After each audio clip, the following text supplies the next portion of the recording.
I was talking to an old man, old Christian man, no, na kakilala rin po namin. In-state lang niya yung kanyang belief, no, yung paniniwala niya. At ang sabi po niya, we will get to know or we will get a hint who the Antichrist is, sabi niya. Then right after that, dadagitin daw tayo. Paniwala niya na magkakaroon daw tayo ng sense kung sino siya. At nagpapangalan po siya, pero hindi ko na po papanggitin ang pinapangalan niya. At then after that, afterwards, ira-rapture daw tayo. Then tinanong ko siya, Uncle kako, what do you believe? Yung rapture mo magaganap, nasa gitna ng tribulation o nasa post ng tribulation? Then sabi niya, hindi. Pag nalaman na natin yung Antichrist, ira-rapture daw tayo. Sabi ko, hindi po ba sabi sa Bible may restrainer yung mga believers and hindi lalabas yung Antichrist kung yung mga believers ay nandito pa rin sapagkat ma-broadcast natin sa mga social media natin na yung gawain niya ay gawain ng Antikristo at yun mismo yung Antikristo. Then nagbigay siya ng ilang points na parang hindi naman po ito ay nagtutugma. Actually, hindi rin po siya hindi rin po siya mid-trib, hindi rin po siya post-trib. Medyo sabi niya, parang hindi rin siya pre-trib, parang kakaiba yung view na in-state, no? So, medyo, ayan pong sinasabi ko, kaya if we don't analyze the Bible, ever since, kasi nung nag-aral tayo ng eschatology, inaral din po namin yung iba't ibang views. You know what? Nag-aral po kami ng eschatology. Hindi lang po binabato sa amin yung views na dapat paniwalaan. Inaral namin bawat views. We studied all of the views. No? May libro po dyan, may mga papers dyan na kinakakal ko nga eh. Alam mo, nakakatamad na magbasa. Nakakatamad na rin magbasa minsan. No? Pero minsan kailangan natin. May mga ginuhitan ako doon, no? Nasa Bible school kami. Yung hinighlightan ba? Mga ganyan. Matagal na yung papel kaya medyo naglulukot-lukot na rin. Siguro may 10 years na yun almost and all that. I don't know. Yeah, mga ganyan.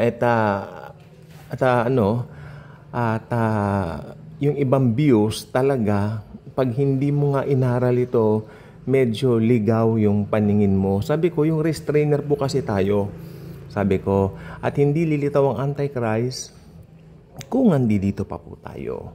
Pag yung restrainer na alis na, maliwanag po sa Thessalonica, doon lilitaw yung man of lawlessness, the Antichrist ka po. Yun naman mabait naman po yung kausap ko, I will try to consider it. No, dahil alam nyo po, napakahalaga po ng alam natin yung mga views. Kasi iba't ibang views po yan, marami po yan, and we have to respect those other views also. Hindi po tayo dapat nagkikipagtalo. Maganda nagkikipagkwentuhan nga po tayo. Ano po ba ang views po ninyo? Gusto ko malaman po sa comment section. And I believe naman, not all who listens to these videos have the same views like me. Kaya talagang ang pinakamaganda po talaga is to respect one another. Iwasan natin magtapon ng mga comments na medyo makakasakit sa damdamin nung nag-post o nung may-ari nitong channel, di ba? Unang-una, si Jesus ang may-ari po nito. Ginagamit lang po ako.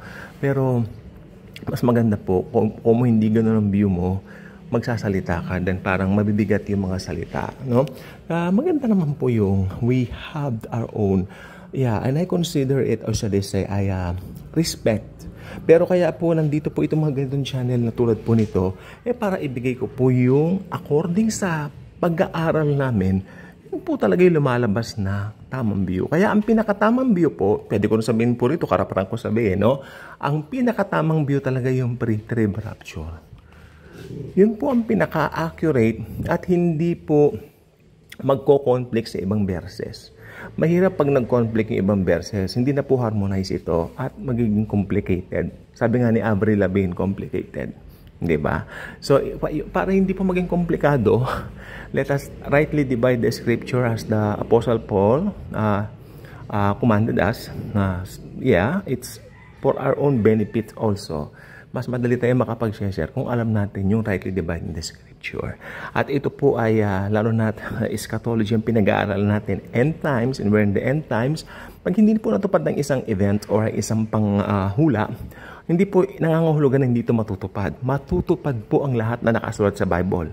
Matutupad po.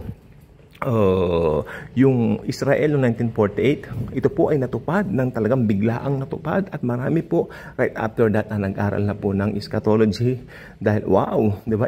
Very exciting po kaya ang prophecy. Kaya yung mga hindi nag-aaral ng prophecy, I mean, it's so sad on their part.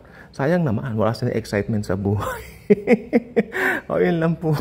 May pupunta pa po siya. Okay, God bless po.